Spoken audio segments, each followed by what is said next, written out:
Salamat sa Panginoon ngayong umagang ito. Napakubuti ng Diyos sa atin sapagkat tayo ay muli ay Kanyang binangon. At nagpapasalamat ako sa Panginoon sapagkat ang biyaya ng Panginoon ay patuloy na sumasagana sa atin.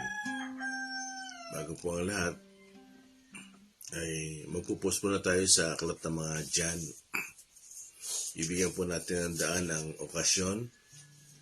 Hindi ko napansin ay ngayon ay pala'y katapusan na. At siguro buong isang linggo, ang topic natin ay lagi sa kamatayan. Kaya kung ano yung loloobin ng Panginoon, bigyan natin ng daan. Kung ano yung gusto niyang gawin, kung ano po yung gusto niyang sabihin. Basta post muna tayo sa ating pinag-aaralan, sa ating series. Post muna po tayo doon. At kanina nga ay binangon ako ng Panginoon at nagpaalala sa akin. Kaya ang totoo po ay kami ay naghanda para ngayon. Naghanda kami ng aking mga kasama kagabi. Pero ginising nga ako ng Panginoon at kailangan kong ihinto muna at bigyan ng daan ng mga mensahe sa mga okasyong ito. Amen. Kaya bago ang lahat, tayo muna yung umawit ng steadfast love. Praise God. Steadfast love of the Lord never ceases. His mercies never come to an end. They are new every morning, new every morning.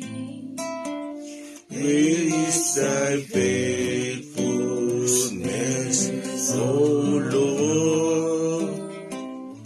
Great is thy faithfulness. Minsan ba steadfast love? Steadfast love of the Lord never ceases. His mercies never come to an end. They are new every morning, new every morning. Great is thy faithfulness, O Lord. Great is thy faithfulness. Minsan pa steadfast love. Steadfast love of the Lord never ceases. His mercies never come to an end. They are new every morning. Yes, Lord. New every morning. Great is thy faithfulness, O Lord. Great is thy faithfulness. There are new every morning. There are new every morning. New every morning. Great is thy faithfulness, O Lord. Great is thy faithfulness. Misa pa, there are new every morning. There are new every morning. Yes, Lord. New every morning. Lord, where is thy faithfulness, O Lord? Great is thy faithfulness. For the last time, there are new every morning. There are new every morning. New every morning. Where is thy faithfulness, O Lord? Where thy faithfulness. Great is thy faithfulness. Great is thy faithfulness. Minsan pa, great is thy faithfulness. Great is thy faithfulness. Hallelujah. Glory, hallelujah. We praise your name. Pinupuri ka namin, Ama.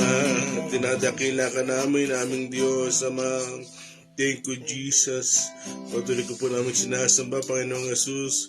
Patuloy kami naniniwala sa inyo. Hallelujah. Purihin po kayo, Banal na Espiritu. Praise God. And then, tayo mag-pray. Hallelujah. Salamat sa inyo, Panginoon. Hallelujah. Tayo po ay manalangin, namin Diyos. Mabuti po kayo sa amin, Panginoon, hanggang sa oras na ito.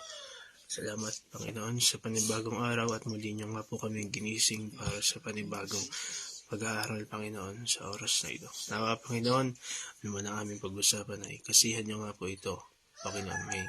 Ngayon din, Panginoon, ang devotion, Panginoon, sa araw na ito. Pagpalain niyo pang bawat isa sa amin ng inyong mga salita, Panginoon, at kapunuan ng kagalakan, kapayapaan at karunuan, Panginoon. Salamat po sa pangalan ng Panginoong Jesus. Amen. Good morning po sa aming kasama sa FB Live. Good morning po kay William Villacorta, Sister Anita Katimbung, Brother JC Cardose, Brother Ivan Kir, Tataro Castro. Good morning po, Pastor Jojo Teruel. Magandang umaga po kay Sister Nora Santos. Amen. Salamat sa Panginoon. Nagpapasalamat nga po ako kay Brother Ivan. Salamat sa katugunan naming prayer. Salamat sa buhay mo, kapatid. Salamat sa paglingkod sa Panginoon. Puri ako sa Panginoon sapagkat ang Diyos talaga ang tumutugon sa ating mga pangailangan. Kaya pagpalain ng buhay mo, Brother Ivan. Salamat sa Panginoon.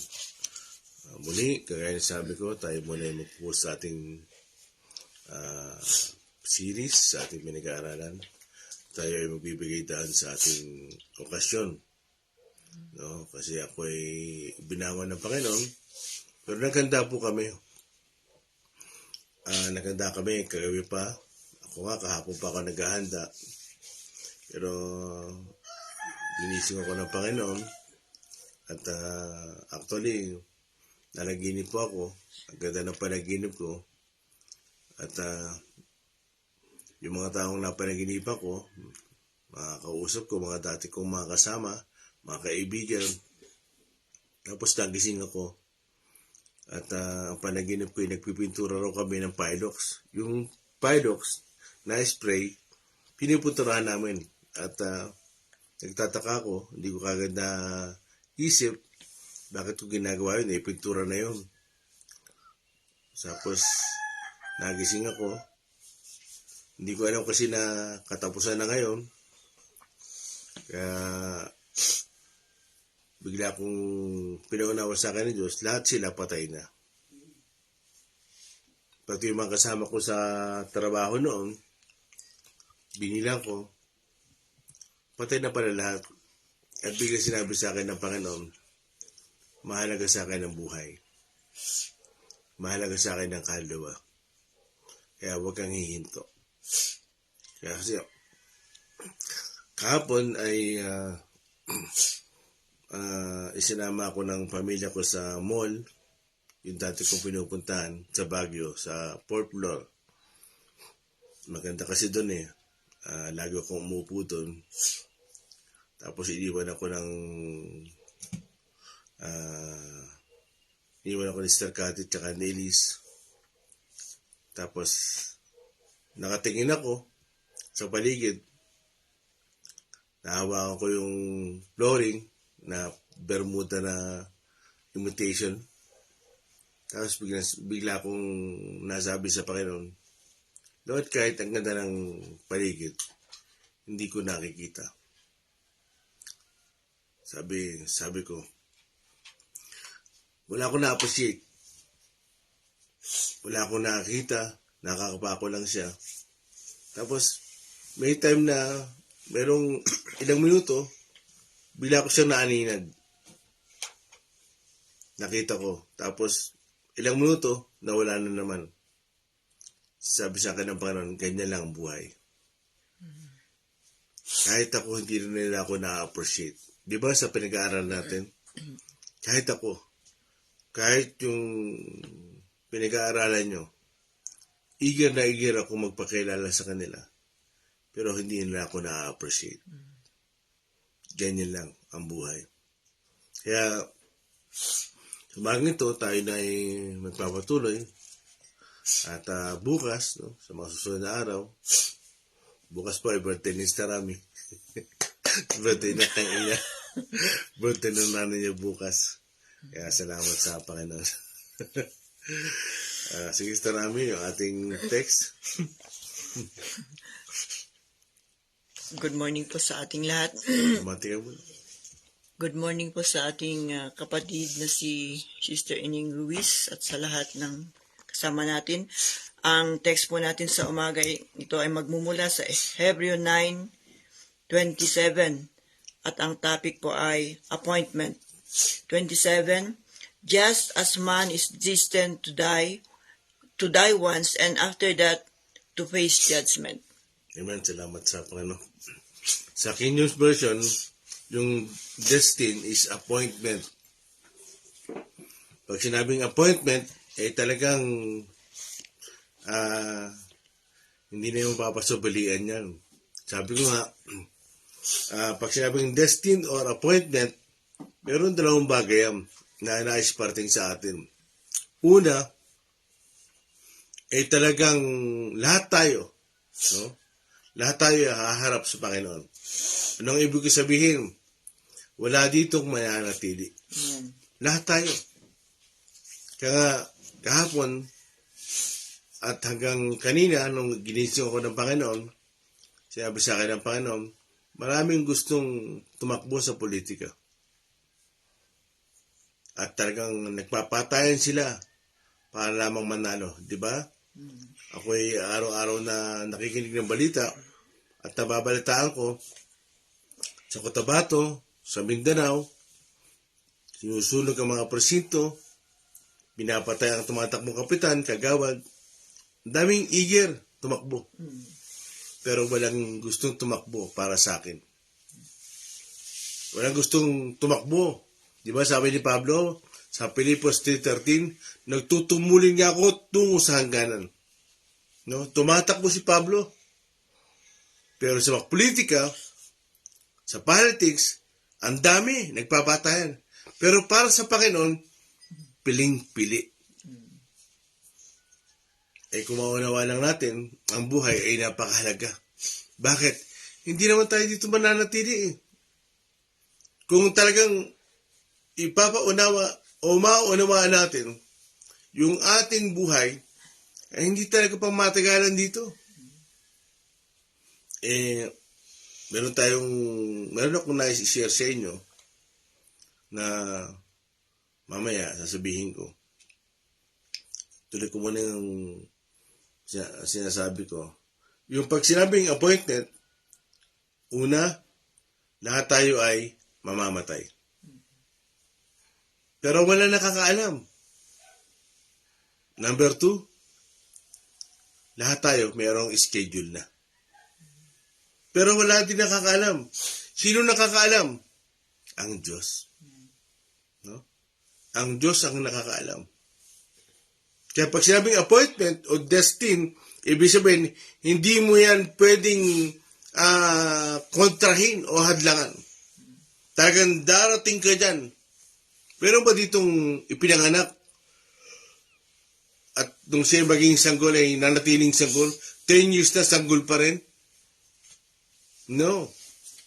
After 10 years o 15 years, iba na yan. Hindi mo kayang pasubalian, mahadlangan ang salitang paglipas.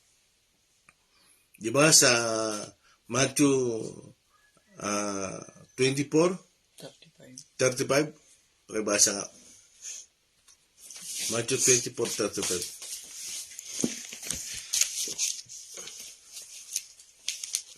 Matthew chapter 24 verse 35. Lilipas ang langit at ang lupa, ngunit ang aking mga salita ay mananatili magpakailanman. Amen. Isa lang daw ang mananatili. Ang kanyang salita. Sino yung salita ng Diyos? Si Jesus. No? Kaya, langit at lupa. Anong langit yun? Yung third heaven? No. Yung second at first heaven. Yung galaxy. At itong nakikita natin, lilipas yan. Dahil sabi sa Revelation, mayroong new heaven and new earth na darating. No? Inihanda ng Diyos para sa mga umiibig sa Kanya. Kapag sinabing langit at lupa ay lilipas, ay talagang sabi ko nga, no?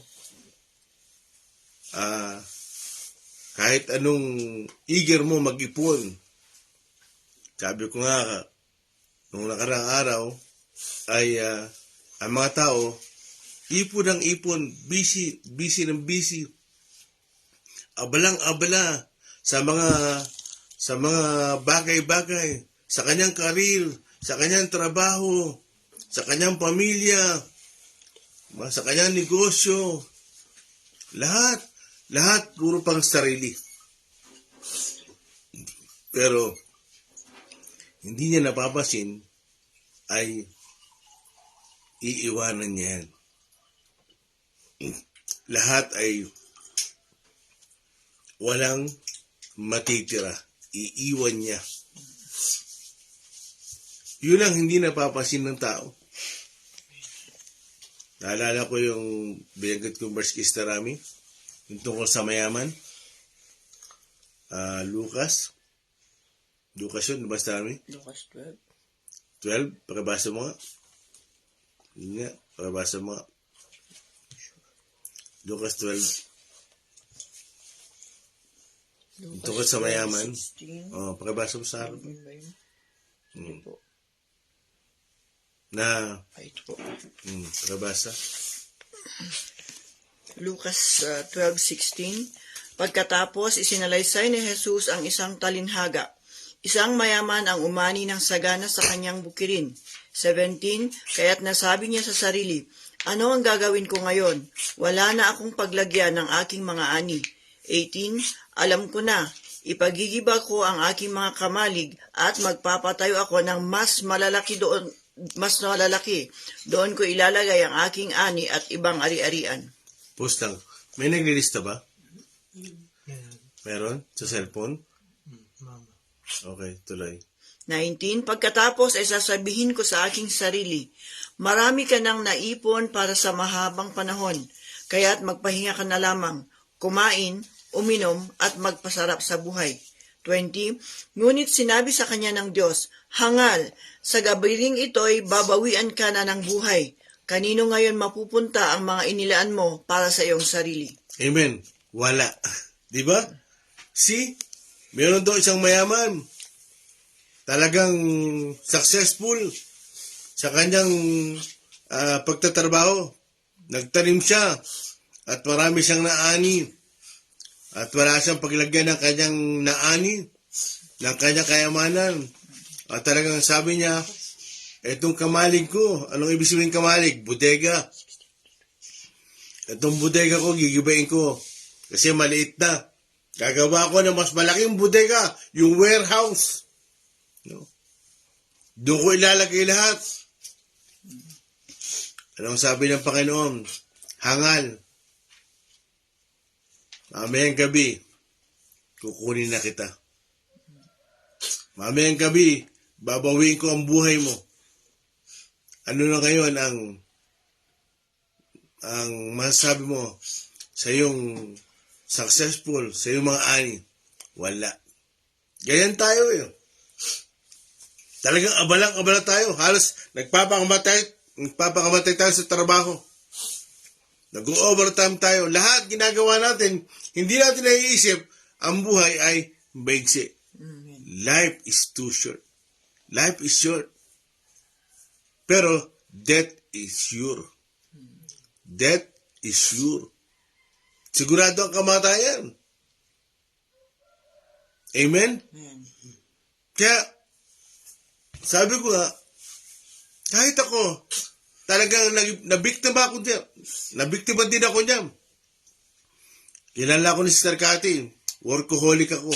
Hindi lang ako workaholic noon, alcoholic din ako. Hindi lang yun, workaholic din ako. No? So, yung buhay, yung buhay, talagang maiksi. Kaya sabi sa Awit 90 verse 12, Sister, pakibasa. Awit.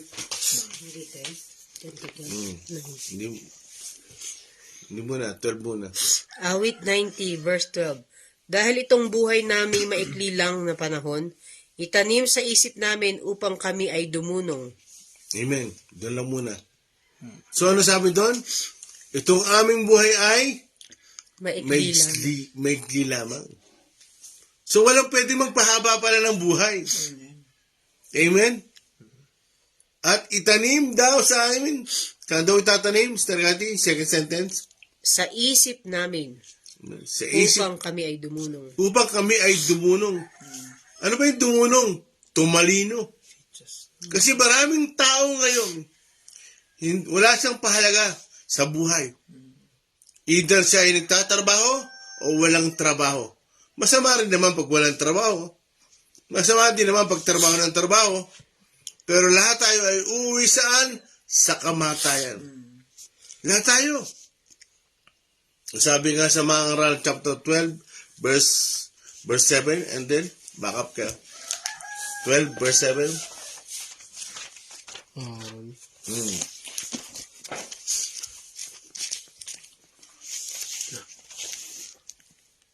Mga Aral chapter 2 verse 7, sabi po dito, alalahanin mo siya bago manambalik sa alabok ang ating katawang lupa at ang ating hininga ay magbalik sa Diyos na may bigay nito. Amen. Alalahanin mo siya. Huwag mo kalilimutan. 'Di ba? Kaya nga sabi sa sulat ni David, no, itanim sa aming isipan upang kami ay dumunong. Mga kapatid, huwag kayo masasakot sa hindi mo alam na matatapos ang buhay mo. Hindi mo alam na may katapusan ka. Pero, hindi mo iniisip yung kabilang buhay. Masyado natin pinaghahandaan ang buhay, mga kapatid. Pinaghahandaan natin yung ating kamatayan. St. Peter. Diba? Nakahanda na yung ating taol. Yung pinaghahandaan natin yan. No? Meron tayong St. Peter plan. Ano pa? Interment plan. Yung paglilibangan mo.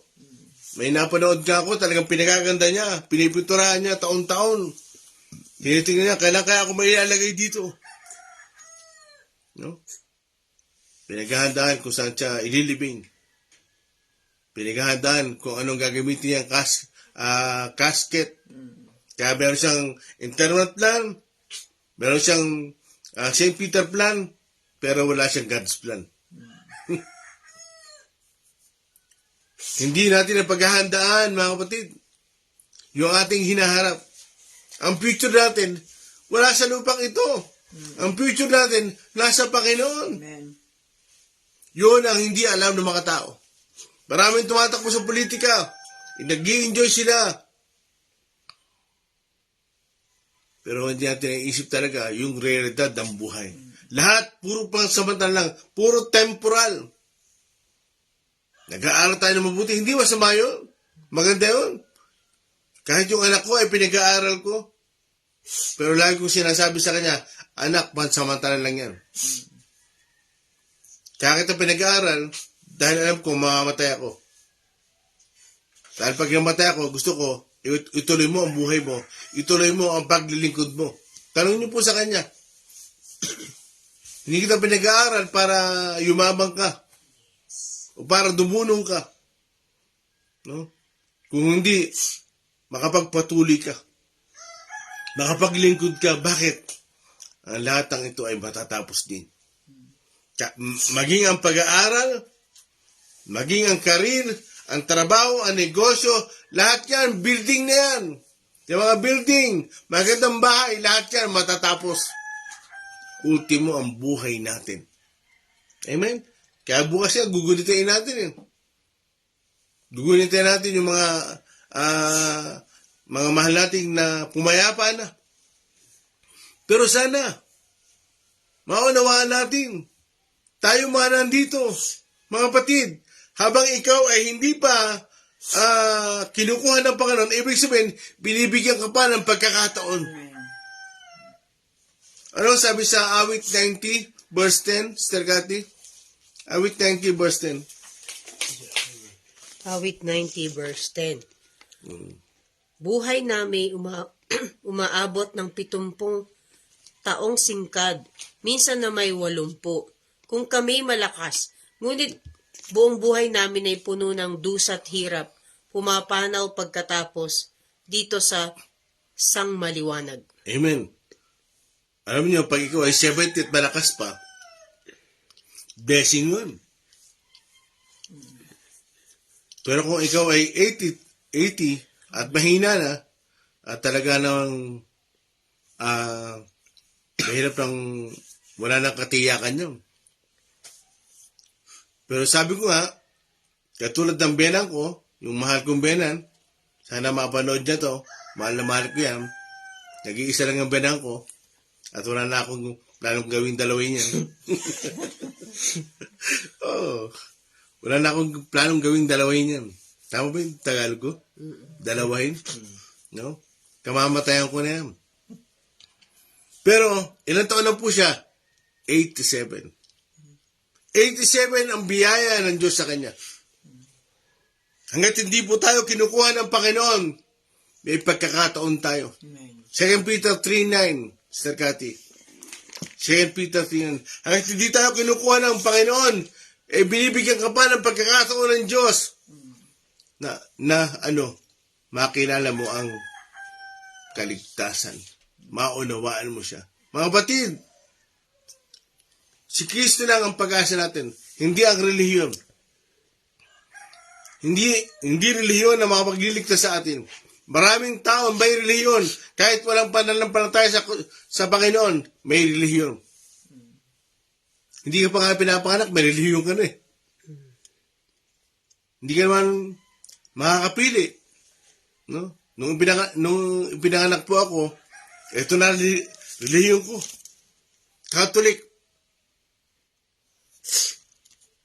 Di ba naman pagkapanganak, yan, Islam yan. Yan, Jehovah yan, INC yan. Nabatid, hindi tayo may iligtas sa relihiyon. Ang tanging makapagliligtas sa atin, yung pananampalataya natin kay Kristo. At yung malinis na pamumuhay. Yung paglakad sa kalooban ng Diyos.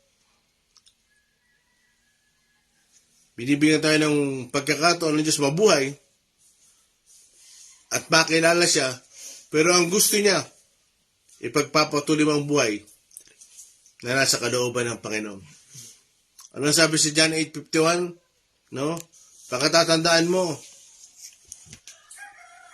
ang sinumang tumutupad ng aking salita ay hindi na mamamatay kailanman. Ano ibig sabihin? Sa ating pong mga Kristiyano, hindi po kinatatakutan ng kamatayan. Ang kamatayan po sa atin ay isang graduation.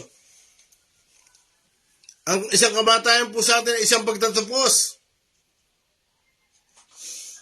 Naalala ko, lagi kong kinakanta pag nag-iisa ko. Pero ano ba pag nag-iisa ko? Lagi kong kinakanta, naaaliw ako. Pag kinakanta ko to, well done my child, your race is over. Ano ba yun din? You have fought The fight. the fight. You have kept You have kept the faith. Enter into the joy of the Lord. Oh. Amen? Enter into the joy of the Lord. Amen. Naaaliw ako. Bakit? Sabi ko nga, Sister Ami, natutuwa ako sa Panginoon. Kasi naalala, bago ko mabasahin yung Sister Cathy, naalala ko nung, siguro, 3 weeks ago, nagkwento yung isang kapatiran sa akin. Sasabihin ko po ito, no? Hindi ko ililim sa mga kasama ko. Na, pinapresent niya ako na magkasal. Sa isang kasalan, sinasuggest niya ako na ako magkasal. Sabi lang isang pastor, wag yun. Bulag na yun at stroke.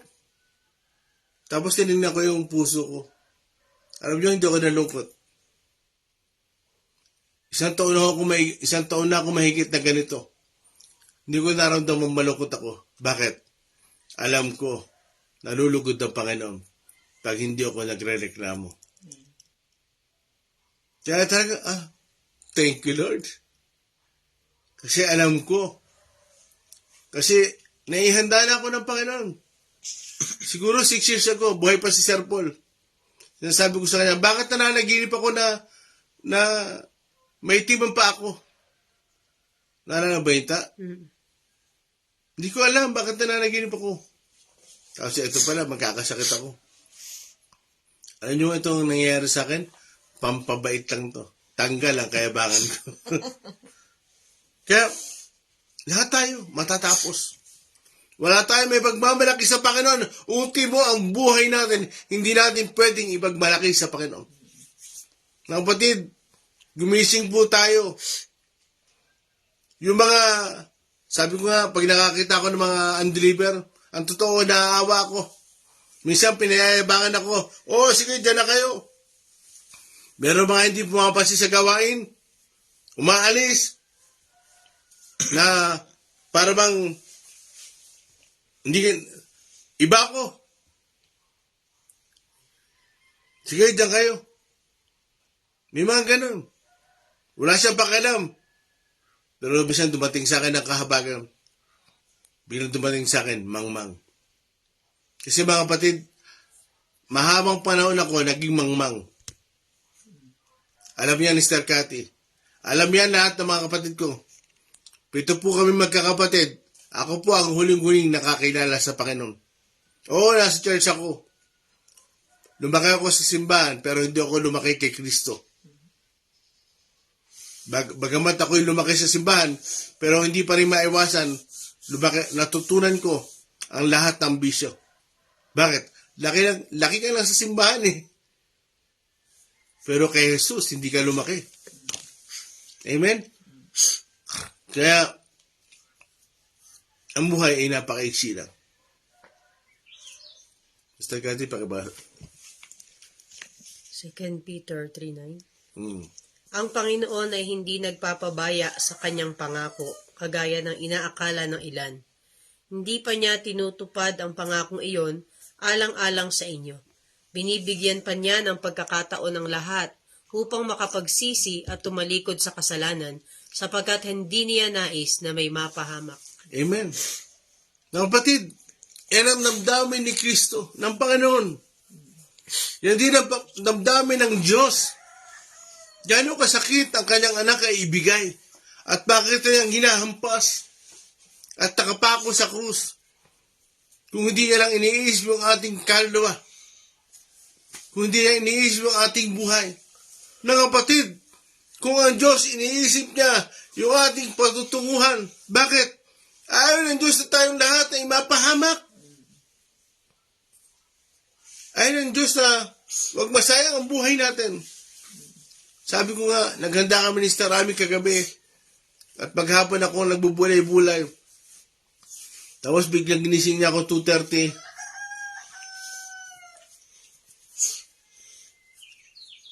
At sabi niya, baguhin mo ang topic mo. Nung una, hindi ko naiintindihan yun. Palitan mo. Sabihin mo sa kanila, mahalaga sa akin ang kaluluwa. Mga batid, kamusta na kaya ang mga nananampalataya? Yung mga anak ng Diyos. Yung damdamin kaya ng Diyos at damdamin nyo ay iisa. Ang damdamin ng Diyos ay may ligtas. Mga kapatid, tayo mga anak ng Diyos, tinaguri ang mga anak ng Diyos. Yung goal ng Panginoon, nung tinanggap natin siya, goal na rin natin. Kamusta na kayo? Ang buhay ba natin ay katulad din ng hindi mananampalataya, trabaho ng trabaho? Kumain, anong sabi dun sa binasa ng Tarami? No? Mas mabuti pa na yung pinaghirapan mo ay pakinabangan mo, kumain, uminom, magpakasarap sa buhay. Mga kapatid, pag tayo mga Kristiyano ay ganoon din ang buhay, wala tayong pagkakaiba sa mga hindi mananampalataya. Pahalagahan natin yung buhay. Dahil hindi tayo permanente rito. Ano ang pasalubong natin sa Panginoon? Magandang trabaho? Magandang karir? Magandang asawa? Poging asawa? Yung ba pasalubong natin sa Panginoon? Lahat yan mawawala. Isa lang ang gusto ng Panginoon na pasalubong mo. Pag humarap ka sa Kanya, kaluluwa. Kaluluwa mga kapatid. Kasi, life is too short, but death is sure. Why? Sin is the cause. Amen? Lahat yan dahil sa kasalanan.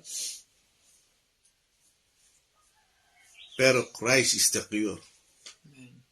Si Kristo ang kasagutan. Si Kristo ang katugunan. Sana maunawaan natin yan. Nung ako'y nakakahayo pa, sabi ko, Panginoon, Lord, gusto ko nang humayo. 1 taon na ako, 2 taon yata. Ano ba ako tagal na nakaupo? Ilang taon na ako nakaupo? Ang pinaka-exercise ko lang, tayo, upo, tayo, upo. Sabi ko, Lord, gusto ko lang magmotor. Gusto ko lang mag-drive. Expired ang license ko. Gusto ko lang i-renew. Dahil ang expiration ng lisensya ko ay August 22. August 15, 2022. Lord, expired ang license ko. Gusto ko mag-renew. Baka bumalik kasi ako sa student permit. Tapos hindi kumikibo ang Panginoon. Tapos maya-maya may nagsalita sa loob ko. Naniniwala akong Holy Spirit yun. Iba na ang pinapagawa ko sa iyo. 30 years na po ako nagdadrive. Ngayon lang ako huminto. Ano po ang ibig kong sabihin mga kapatid? Ang lahat ng iniisip ng tao na magiging pakinabang sa Kanya, pag hindi niya nakilala si Kristo, walang pakinabang yan. Amen? Ayaw tayo ng Diyos na malungkot talaga. Ang tayo hindi naman Diyos tayo magsaya ng walang habas. Ang gusto niya lang, isama natin siya sa buhay natin. Isama natin siya sa buhay natin. Pero pag si Kristo ay hindi natin pinansin, ano sabi sa Matthew 7:21 sa Targante pakibasa? Pag si Kristo ay hindi natin isinama sa buhay natin, ano ang sabi niya? Mateo 7:21. Ito po ang masakit na katotohanan pagharap natin sa Panginoon. Matthew 7:21. Matthew 7:21. Hindi lahat ng tumatawag sa akin, Panginoon, Panginoon, ay papasok sa kaharian ng langit, kundi ang mga tao lamang na sumusunod sa kalooban ng aking Ama na nasa langit. Amen. Malinaw. Hindi lang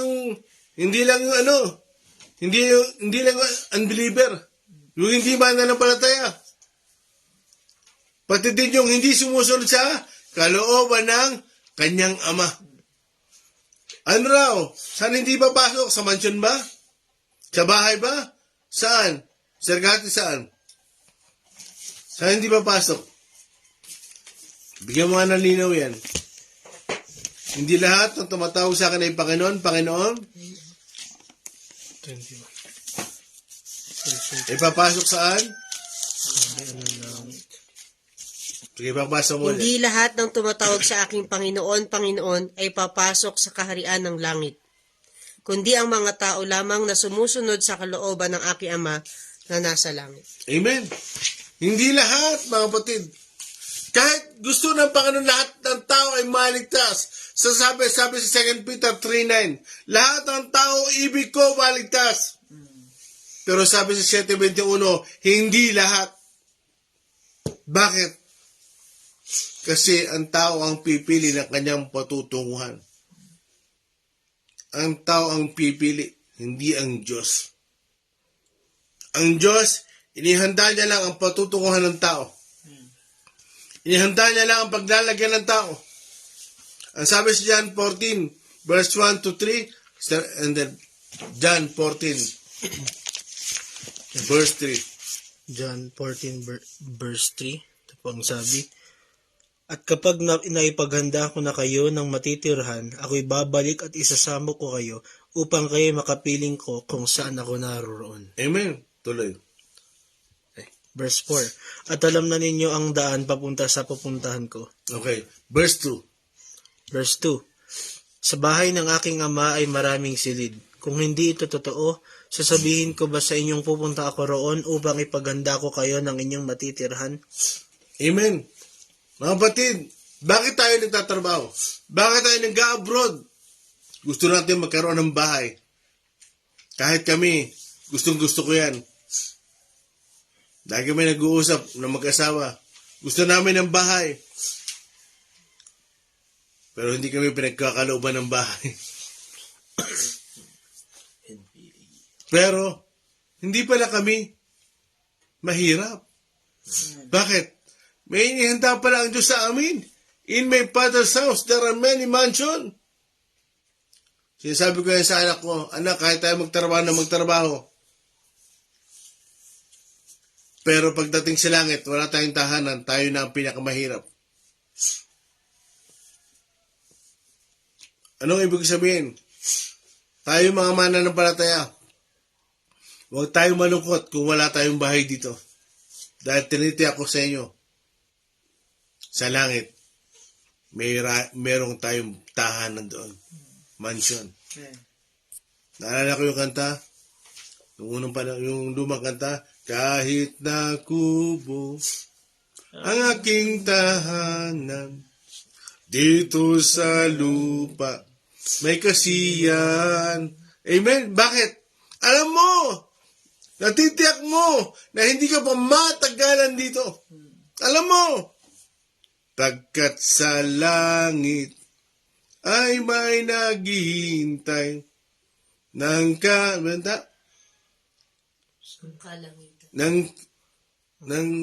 kalangitan, gintong lantay, ako'y may bahay na di masisira doon sa langit na walang hanggan. Amen. Yan dapat ang isipin natin. Naalala ko, marami akong kasama, talagang busy-busy. Yung mga kasama ko, busy-busy sa pagtatrabaho. Tapos nung mahina na sila, nagkasakit. Lahat ng inipon for 10 years, 15 years. Wala pang isang taon, ubus na kagad. Bakit? Ang sakit niya, cancer. Naghirap siya. Parang yung babaeng inaagasan. 12 years na. At sabi doon sa kasulatan, naghirap na siya dahil sa kanyang sakit. Maraming ganyan. Napakadaling. No? Sabi ko nga, napakahirap umangat sa buhay. Napakahirap. Talagang dugot pawis. Tama ba? Dugot pawis. Alam yan ang mga matatanda. Yung mga nagre-retire, alam nila, yung kanilang retirement ay pinaghirapan nila. Napakahirap na umangat sa buhay, napakadaling bumaksak. Yung pinaghirapan mo, minsan sa isang saglit, mawawala. Mga batid, hindi masama magtrabaho? Hindi masama mangarap? Ang masama, hindi natin kilala si Jesus. Ang masama, wala tayo sa totoong pananampalataya. Bakit? Hindi rin yun ang makapagliligtas. Lagi ko sinasabi yan. Ang makapagliligtas ay si Jesus. Bakit tumatangin si Jesus? Sa pinag-aaral natin. O Jerusalem, kung alam mo lamang kung sino ang makapagbibigay sa iyo ng tunay na kapayapaan. Mga batid, kahit tayo magtrabaho na magtrabaho dito, anytime, hindi natin alam ang pwedeng mangyari. Amen? Ano ang sabi sa mga ngaral? 3:1 and 2, Sister Cathy?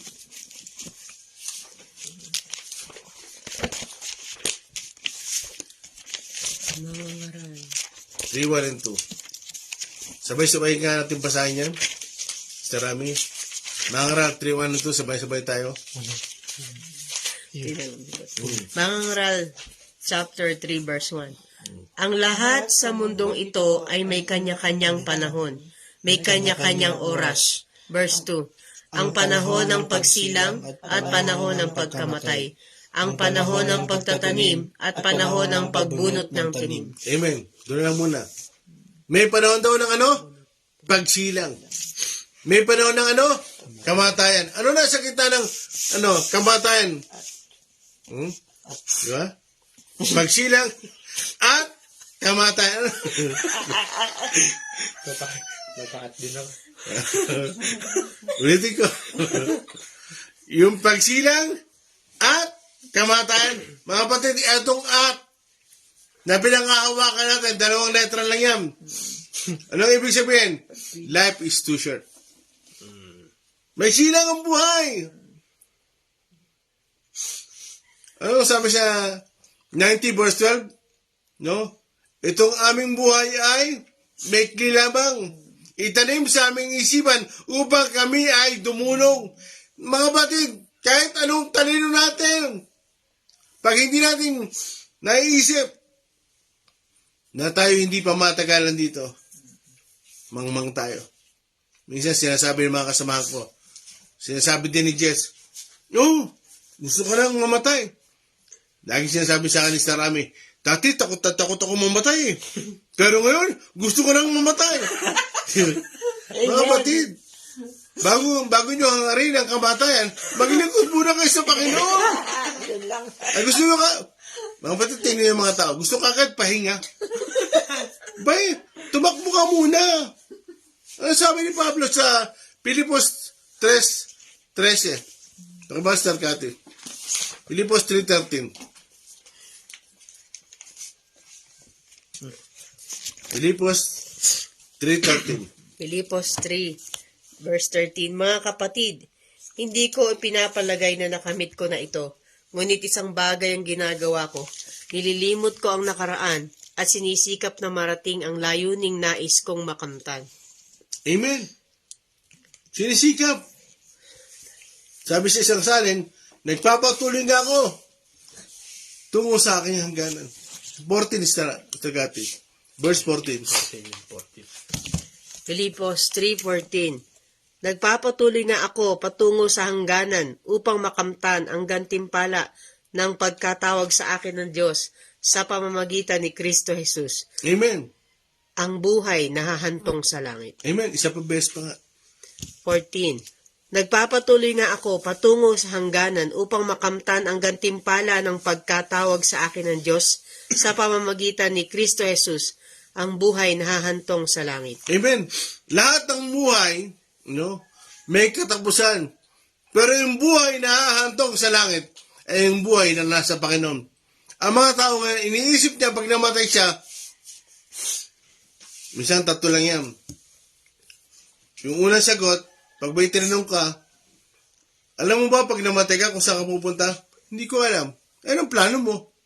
Wala. Hindi naman pwede nakahang lang. Amen? Unang sagot, ewan. Mga batid, kailangan tayo habang tayo nasa lupa, tiyak natin kung saan tayo pupunta. Hindi pwedeng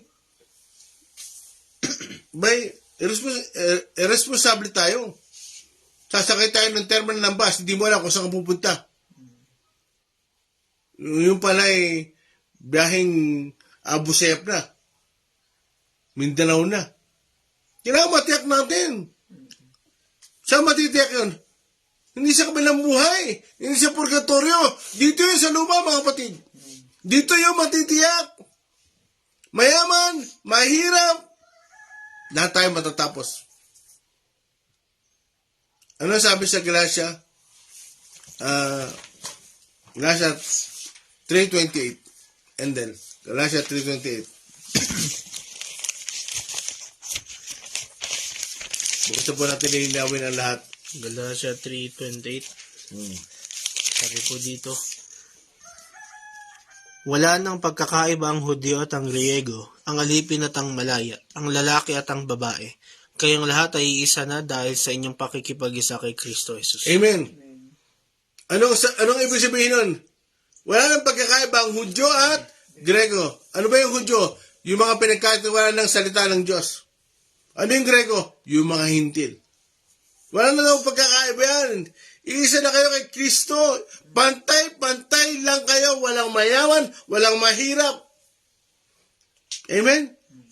Walang alipin o malaya man. Lahat kayo pantay-pantay. Kaya pagdating natin sa langit, lahat kayo, basta kayo ay lumakad na sa kalooban ng Diyos, welcome kayo sa Panginoon. Amen? Kaya kahit anong pagpupursige natin na sa ating buhay, mga kapatid, huwag niyo kakalimutan, ang lahat ay may katapusan. Amen. Amen? Ang isang taong matalino daw, hindi niya pinaghahandaan yung buhay na ito. Ang pinaghahandaan niya, yung future. Ulitin ko, yung isang taong matalino daw, hindi niya pinaghahandaan yung buhay lamang na ito. Ang pinaghahandaan niya, yung kinabukasan. Mga kapatid, tandaan nyo, kung pinaghahandaan natin yung ating St. Peter plan, no? Pag tayo namatay, kung pinaghahandaan natin yung ating interment plan, mga kapatid, paghandaan natin din yung yung ating God's plan, yung pagharap natin sa Panginoon. Kaya handa rin tayo. Ay ba, ang Panginoon ay pinaghahandaan niya yung ating pagdating eh. Ano sabi siya sa 1 Corinthians 2:9 and then, diyan tayo magtatapos. Bukas, yan pa rin po ang topic natin. 1 Corinthians 2:9. Para malaman nyo lang na ang Panginoon naghahanda sa ating pagdating. Kaya ano na tayo kung hindi tayo maghahanda? Pakibasa and then. 1 Corinthians 2:9 pong sabi, subalit tulad ng nasusulat, hindi pa nakikita ng mata o naririnig ng tainga, ni hindi pa sumasagi sa isip ng tao ang mga inihanda ng Diyos para sa mga umiibig sa Kanya. Amen! Mga kapatid, may inihanda ang Panginoon doon sa mga umiibig sa Kanya. Amen. Amen? Mahal niyo ba ang Diyos? Amen. Naghahanda siya para sa inyo. Kung alam niyo lang.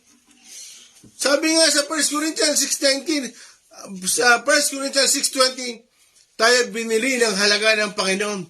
Bakit? Iniintay niya. Naghahanda siya sa ating pagdating. Nawa, maghanda din tayo. Nawa, araw-araw, magtrabaho ka. Walang masama dyan. Mangarap ka. Walang masama dyan. Pero huwag mong kakalimutan, anytime, maraming pwede mangyari. Meron nga natulog lang, hindi na gumising. Naalala ko yung isang kababata ko, na panaginipan ko kagabi. Pinuntahan siya ng mami ni Pastor Joseph, at umiiyak siya. At sabi niya sa tiyahin ko, ayaw niya pang mamatay. Ba? Sika po yun eh. Ang totoo yun, sika po yun sa lugar namin. Tapos nung pinuntahan siya ng tiyahin ko, sabi niya, Mami, ayaw ko pa kumamatay. Ba? May siga palang ganun. Natulog. Hindi na gumising. Ikala ko pa ayaw mamatay. Anong ibig ko pong sabihin? Hindi mo kayang pigilin ang kamatayan. Ano sabi sa ating text? Sister Rami, makabasa doon sa harapan. Diyan po tayo magtatapos sa ating text. Kung paano tayo nagpo-umpisa, ganoon din tayo magtatapos sa text Hebrew natin. 9:27. Itinakda sa mga tao na sila'y minsang mamamatay at pagkatapos ay ang paghuhukom. Amen. Mga batid, ang kamatayan ay nakatakda na. Ibig sabihin, lahat ng tao hindi permanente. Amen. Lahat tayo ay lilipas. Kaya kung hindi mo iniisip ang Panginoon, ay wala akong magagawa sa iyo. Pagtawanan mo lang kami, okay lang. Ngayon, tayo ang pinagtatawanan. Nag-hallelujah. Nagbe-praise the Lord. Amen. Huwag kayo malungkot. Bakit? Kahit sa langit, pag uwi natin to, mag-hallelujah tayo. Amen. Pagdating natin sa langit, magbe-praise the Lord tayo. Araw at gabi, walang hinto, tuloy-tuloy yan. Ibibigay ng Panginoon sa atin yung hindi pa natin nalalasap. Kung ikaw man ay nahihirapan dito, pansamantala lang yan. Kaya ito lang isang paalala ko. No? Huwag natin kalimutan ng Panginoon sa ating buhay. Magtrabaho ka, lagi mong isipin pa rin ng Panginoon. Unahin mo pa rin ng Panginoon. Dahil alam mo na minsan isang araw, uuwi ka sa Panginoon. Minsan isang araw, uuwi ka sa Panginoon. Kaya minsan nalulungkot ako. Matanda na pero hindi pa kilala ang Panginoon. Pero pag bata ang namamatay, ang sarap sa pakiramdam. Hindi ko sabing gusto ko mamatay ang mga bata. Pero alam ko, tinitiyak ko pagdating sa langit, inaaliw yun ng Panginoon. Mismo ang Diyos ang nag-aalaga sa mga bata. Pero pag matanda na ang namamatay at wala sa Panginoon, nalulungkot ako. Hindi tayo pwede magkantayang sa langit. Naalala ko yung sinabi ng linggo ng aking best friend. Ang gusto niya mamatay ako, mauna ako sa kanya. Para pagdating sa langit, may sasaro sa kanya. Ginawa pang kulungan ng langit. Ginawa pang kosa-kosa. Nakapatid, hindi kanya ng langit. Bawat isa tayo pila-pila. Bisan, ang daming namatay sa Middle East. 9,000 na yata. Sabi ko, kung sabay-sabay namatay yan, pila-pila yan, isa-isa. Alam niyo po ba ako ngayon, tuwa ako? Lagi ako nakikinig ng mga patutuon ng mga Muslim na nakakilala sa Panginoon. Mga Muslim na nagiging Kristiyano. Hindi ba ibig sabihin na pag naging Kristiyano ka na, hindi ka na Muslim? Muslim ka pa rin. Pero Kristiyano ka, ibig sabihin, pag sinabing Kristiyano, tagasunod ni Kristo. Maging Muslim ka, pero maging tagasunod ka ni Kristo. Ibig sabihin, for short, Kristiyano. Amen? Kaya bukas tayo muli magpapatuloy. Ganito pa rin po ang topic natin. At meron pa akong naisabihin siguro, isang linggo to, tungkol sa kamatayan. Nawa hindi kayo magsawa. No? Kaya tayo muling umawi. Palit tayo sa Panginoon na tayo ay dumunong. Tayo ay tumalino. Huwag natin kalimutan na ang buhay ay, sabi nga ni Kuya Kim, weather lang yan. No? Maiksi lang. Kaya, steadfast lang. Steadfast love of the Lord never ceases. His mercies never come to an end. New and new every morning. New every morning. Great is thy faithfulness, O Lord. Great is thy faithfulness. Minsan pa, The steadfast love of the Lord never ceases.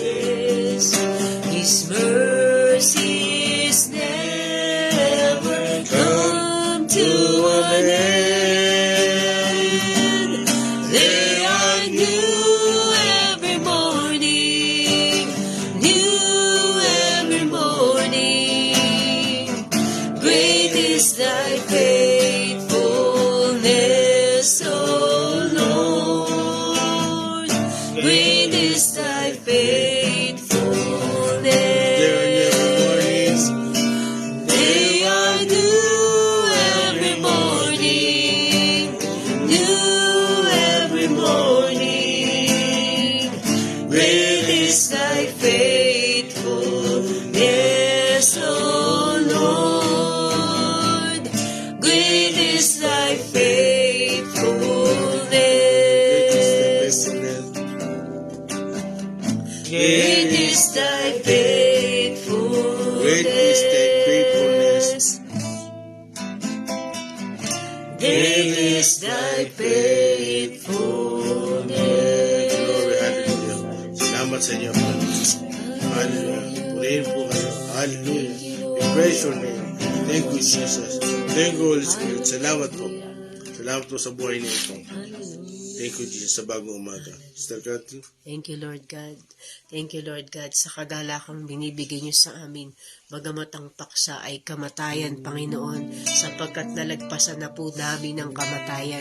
Sa tulong at biyaya po ninyo, Panginoon, niris mo sa amin ang sumpa ng kasalanan na kamatayan, Panginoon. Salamat sa inyo, O Diyos, sa kaligtasan. Salamat sa pag-asa, Panginoon, na ibinigay mo sa amin nang kayo'y aming tanggapin sa aming Yes, buhay. Lord Jesus. Salamat sa inyo, Panginoon. Dalangin kong patuloy namin pong maunawaan nito at maibahagi sa iba na ikaw, Panginoon, ang nagbibigay ng buhay, Panginoon. Ikaw ang pag-asa namin, O Diyos, sa buhay na ito o sa kabilang buhay man, Panginoon. Salamat sa inyo, O God. Dalangin po namin na patuloy ka pong mangusap sa bawat isa at hinugin mo ito sa aming puso't isipan na kami, Panginoon, na inyo pong nailigtas at kami may pagkakataong ibahagi rin ito sa iba at ang iba rin ay makakilala sa inyo at maranasan ang kaligtasan na handog ninyo sa amin, Panginoon. Yes, Lord. Well, Lord. Salamat Yes. sa inyo at bigyan nyo rin ang bawat isa ng kagalakan at kapayapaan sa araw, Panginoon, na itinakda mo sa amin. At sa araw-araw, kami maging masaya, Panginoon, at maibahagi rin ito sa iba. Sa inyo pong papurit pasasalamat at patuloy mong pagpalain ang gawain na ito na kayo ang patuloy na maihayag at maipaliwanag ang inyong plano sa aming buhay, Panginoon. Ang plano na pagpalain, hindi ang parusahan, ang pasaganain, hindi ang paghirapin, Panginoon. Ang bigyan ng buhay, hindi kamatayan. Salamat sa inyo, Panginoon, sa umagang ito. Pagpalain niyo pong aming mga kasama, Panginoon, na nakinig, Panginoon. At ang mga hindi po namin nakasama ngayon, kung sila po ay nasa biyahe, patuloy na pag-iingat po ninyo at kalakasan at pagpapala ang inyo po ibigay sa bawat isa. Lord, patuloy namin dinadalangin ang iyong bayan, Panginoon. Yes, Inyo pong iligtas, Panginoon, ang inyo pong bayan, O God. At dalangin ko kung paano nasumpungan ka namin, Panginoon. Gayon din ay kilalanin kanila sa kanilang buhay na ikaw ang noon pang Kristong dumating na magliligtas sa kanila, O God. Ikaw ang makilala nila, O Diyos. Lord, palambutin mo ang kanilang puso, Panginoon, at buksan mo ang kanilang isipan sa inyo, Panginoon. Sa inyo pong papurit pasasalamat. Thank you, Lord God, sa inyong pagliligtas. Salamat sa inyo sa pangalan ni Jesus. Amen. Hallelujah. Magandang umaga po. Fernan Rayo, God bless you po. Mia Atienza Santiago, good morning po sa inyo. Brother Alan Rocreo, Sister Anita Katembong, William Villacorta, Mary Chris Claudio, Elenita Aranduque, Joren Perez, Oliver Martinez. Good morning po sa inyong lahat. Bukas po muli. Tapat po ang Diyos. Amen.